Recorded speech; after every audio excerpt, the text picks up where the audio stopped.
Good evening, everybody.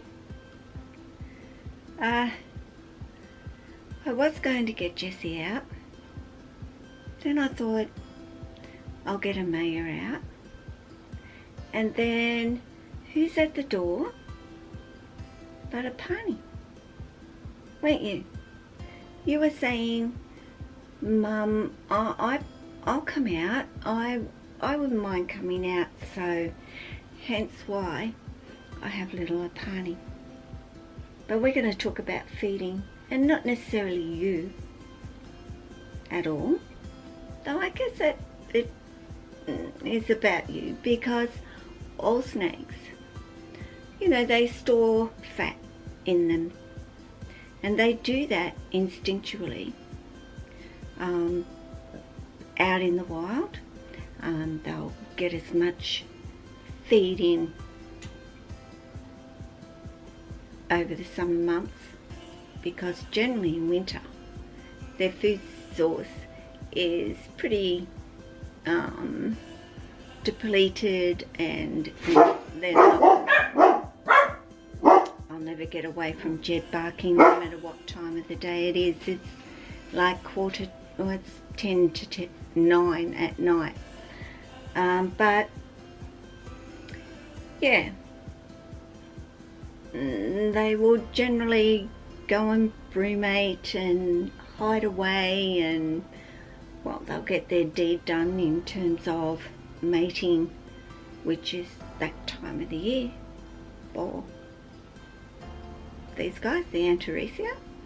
And of course my two are showing all the signs that they're wanting to by not eating at this particular point.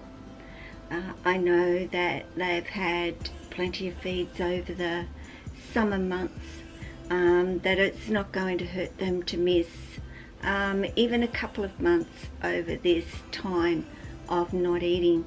And also instinctually in winter they shut down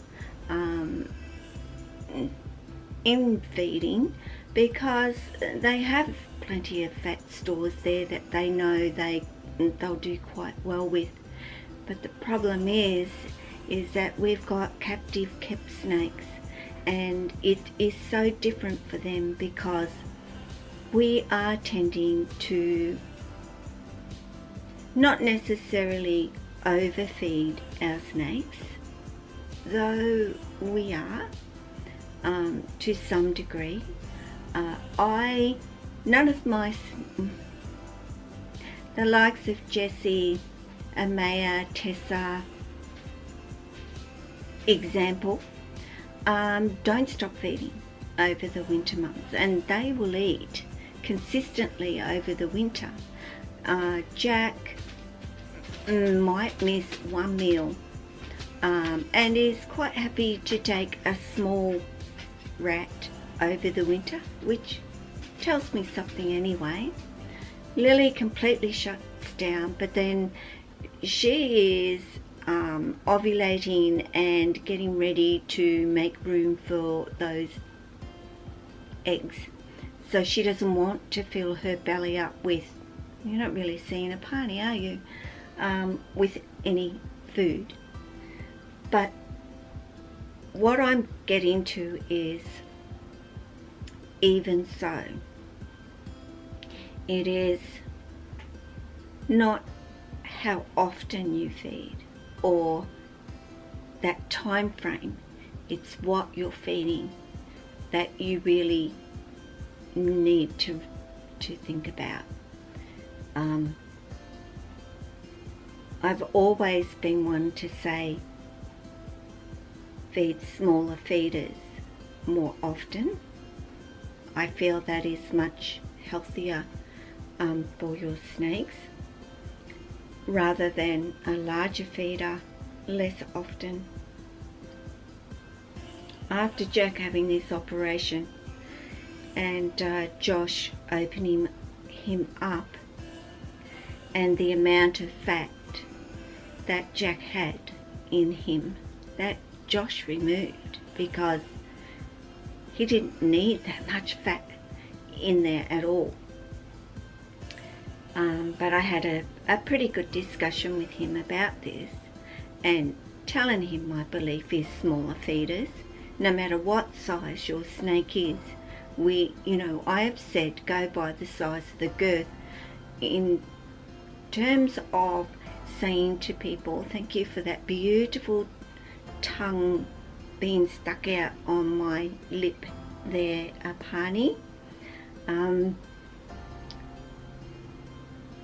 So that there's no boo-boo in terms of saying how big a feeder should I feed my snake. By me saying no bigger than the girth is the best way to feed them.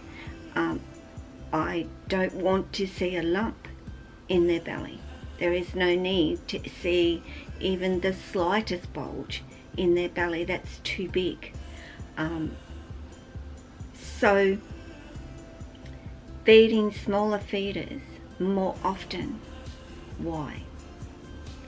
One, it's really good for their digestion and it's easier for them to digest, which means that they're not laying around as long minutes late while they digest. And also that smaller feeder has a lot less fat in it that you're feeding your snake. Now Lily eats mice, and mice have very minimal fat on them.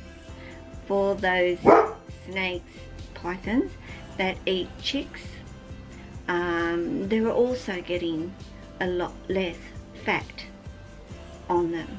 But when you're feeding them extra large rats and jumbo rats, you're feeding them an awful lot of fat. And when your snake, even though it slows down and doesn't eat over the winter, it still has stored a lot of fat that it will never ever burn off. My snakes get to come out winter, summer, spring, autumn, pretty much, and exercise. And I actually had never fed Jack anything more than a large rat. And Josh kind of said to me, Gay, feed him a medium rat.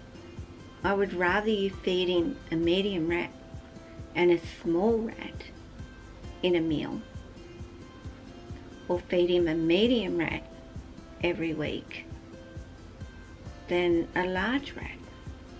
Actually, he won't be starving, he won't become underweight, and he'll probably live a long healthy life because of it.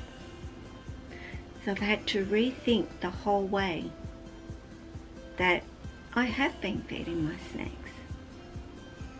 Tessa just, like I said,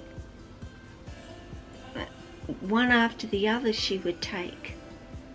I've got to stop. And I've got to think. She would take an extra large rat, but I'm not going to give it to her. She's not going to have it. So my next order, I will buy large rats, but I'll buy the smaller weight. Large rats. It's that time of the night when cats are out and about and dogs know and will bark. So I apologise for their barking. So yeah, I want you to think about it, and just think about how big a feeder you're giving your snake and how much fat is in the feeder, more than anything else, and how much fat they're storing. And a lot of snakes just lay around and do nothing, and they won't get the opportunity to burn all that fat off, and it'll accumulate and accumulate, and they just don't need it. So this little girl is on hoppers, and Maya is on smalls. Jess is on large, but they're small or large. They're on the small weight. Cats, dogs, snakes. I love my life, really I do. Yep, those large rats are on the smaller end of the weight scale, and even though they might get fed weekly over the summer, and I can push it out for a little bit more over the winter, they'll be perfectly healthy. So guys, you take care of yourself, your family, your friends, your snakes, and the noisy dogs and cats. You guys are so quiet. Are you not? Well, some of my snakes are a little bit noisy. They do a lot of banging on their door to tell me they want to come out. Don't you?